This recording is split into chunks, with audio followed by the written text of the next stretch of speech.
or 6,000 years ago in what is today Iraq. They're credited as the first known civilization on Earth, inventing mathematics, writing, agriculture, law, schools, astronomy, and astrology.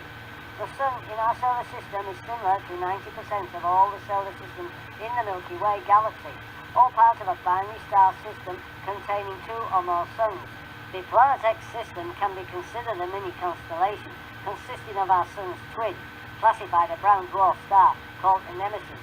This dark star is largely invisible, even with infrared, due to its surrounding red iron oxide dust cloud. Nemesis possesses at least 3 planets that revolve around it, Nibiru and Helion, both with moons, and Aboda. Nibiru Nemesis travels along an elliptical-shaped orbit and enters our solar system approximately every 3,600 years, altering global climate zones, raising sea levels dramatically to reshape coastlines worldwide, decreasing land mass and increasing oceanic water surface. In addition to tilting the Earth's axis, it's speculated that Nibiru's gravitational upset and electromagnetic fireworks on our planet will set off mammoth cracks in the tectonic plates, resulting in never-before-seen killer quakes, volcanoes, tsunamis, tidal waves, hurricanes, record winds, massive flooding, and tornadoes. Of course, the current standard politically correct scientific dogma is that global warming, aka climate change emanating from CO2 greenhouse gases, is the obvious culprit. This mass deception is designed to conveniently obscure the multiple dire effects caused by many decades of the globalist geoengineering, half weather modification, and weather wars, not to mention the hidden Planet X system hurtling towards us deep inside our solar system that's likely causing tremendous changes at the surface of all our solar system planets.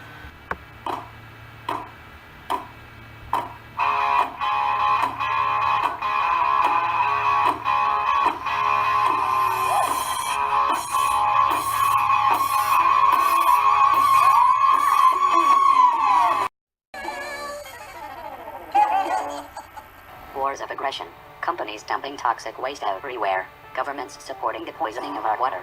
1/3 of the world goes hungry, while the other 2/3 throws away 1/3 of their food.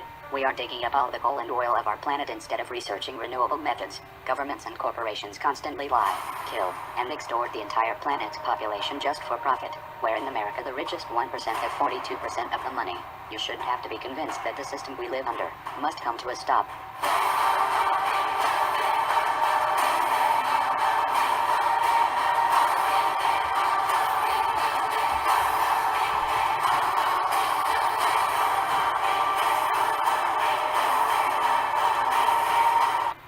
Decided long ago that the dangers of excessive and unwarranted concealment of pertinent facts far outweigh the dangers which are cited to justify it. And there is very grave danger that an announced need for increased security will be seized upon by those anxious to expand its meaning to the very limits of official censorship and concealment.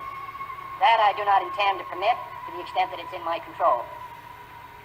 For we are opposed around the world by a monolithic and ruthless conspiracy that relies primarily on covert means for expanding its sphere of influence, on infiltration instead of invasion, on subversion instead of elections, on intimidation instead of free choice, on guerrillas by night instead of armies by day.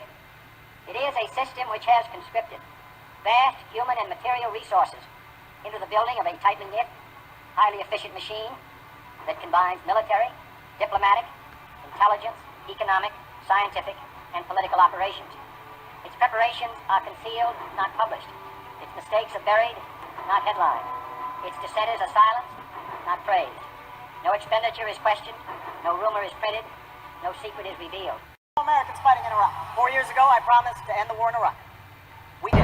4 years ago, I promised to end the war in Iraq. I did. Now, 4 years ago, I promised to end the war in Iraq, and I did. I told you we'd end the war in Iraq. We did. I said we'd end the Iraq war. We did. I told you I'd end the war in Iraq, and I did. I ended the war in Iraq as I promised. In 2008, I promised we'd end the war in Iraq.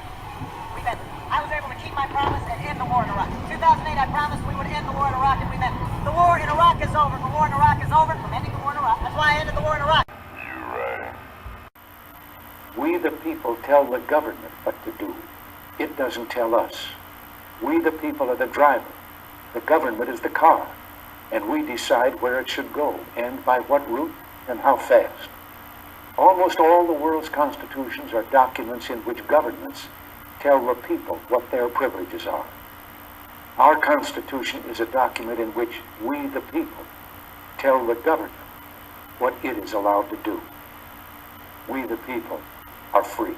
I twist the truth, I rule the world, my crown is called deceit.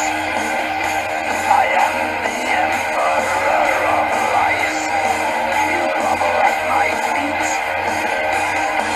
I rob you and I slaughter you, your downfall is my gain.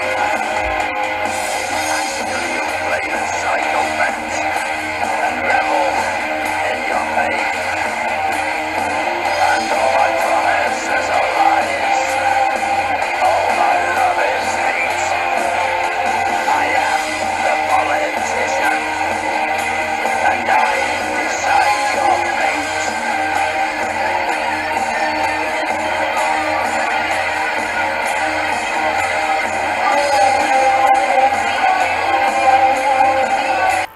Two-thirds of our people do not even vote.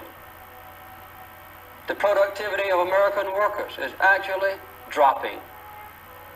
And the willingness of Americans to save for the future has fallen below that of all other people in the Western world. As you know, there is a growing disrespect for government and for churches and for schools, the news media, and other institutions. This is not a message of happiness or reassurance, but it is the truth, and it is a warning. These changes did not happen overnight. They've come upon us gradually over the last generation. Years that were filled with shocks and tragedy. We were sure that ours was a nation of the ballot, not the bullet, until the murders of John Kennedy and Robert Kennedy and Martin Luther King Jr. We were taught that our armies were always invincible and our causes were always just.